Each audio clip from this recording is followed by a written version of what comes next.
सोचिए, जब पत्थर भी मोम की तरह पिघल जाएं, तो उस रथ की रफ्तार कितनी भयंकर रही होगी।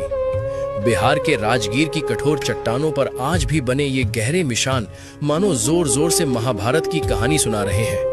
कहा जाता है कि ये निशान किसी साधारण योद्धा के नहीं, स्वयं भगवान श्री कृष्ण के रथ के पहियों के हैं। लेकिन आखिर ऐसी क्या आपात स्थिति थी कि नारायण को इतनी तेज गति से यहां आना पड़ा?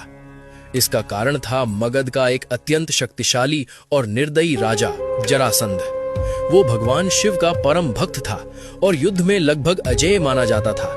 उसने एक एक करके 95 से अधिक राजाओं को पराजित कर उन्हें अपनी कारागार में कैद कर रखा था। उसकी भयानक प्रतिज्ञा थी, जैसे ही वो 100 राजाओं को बंदी बना लेगा, वो एक ही रात में सभी की बलि महाकाल को अर्पित कर देगा। निर्दोष राजाओं को बचाने के लिए श्री कृष्ण, भीम और अर्जुन तुरंत राजगीर की ओर निकल पड़े। कहा जाता है कि रथ की तीव्र गति से पहाड़ों की चट्टानों पर पहियों के गहरे निशान बन गए, जो आज भी दिखाई देते हैं। राजगीर पहुंचकर कृष्ण ने सीधे जरासंध को युद्ध की चुनौती दी। जरासंध ने कुश्ती के लिए भीम को चुना, लेकिन यह कोई साधारण युद्ध नहीं था। जब भीम उसे चीरकर 2 टुकड़ों में फेंकते तो एक अद्भुत चमत्कार होता। दोनों हिस्से फिर से जुड़ जाते और जरासंध हंसने लगता। इस रहस्य की जड़ उसके जन्म में छिपी थी। मगध के राजा बृहद्रथ को संतान नहीं थी। एक तपस्वी ऋषि ने उन्हें आशीर्वाद स्वरूप एक दिव्य फल दिया। राजा ने वो फल अपनी दोनों रानियों में बांट दिया।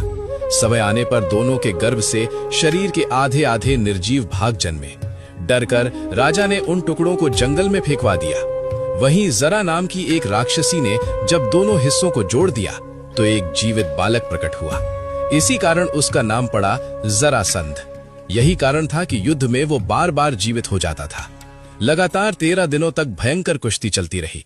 14वें दिन श्री कृष्ण ने एक घास का तिनका उठाया, उसे बीच से फाड़कर दोनों हिस्सों को उल्टी दिशा में फेंक दिया। भीम तुरंत संकेत समझ गए। उन्होंने जरासंध को फिर से चीरकर दाएं हिस्से को बाईं ओर और बाएं हिस्से को दाईं ओर फेंक दिया। इस बार उसके शरीर के भाग कभी नहीं जुड़ पाए और इस प्रकार उस महान योद्धा का अंत हो गया। कहा जाता है कि राजगीर की चट्टानों पर बने हुए निशान आज भी इस दिव्य लीला के साक्षी हैं, जो बताते हैं कि जब धर्म की रक्षा की बात आती है तो स्वयं नारायण भी समय से पहले पहुंच जाते हैं। अगर आप भी श्री कृष्ण में आस्था रखते हैं तो कमेंट में पूरे विश्वास के साथ लिखें, जय श्री कृष्ण।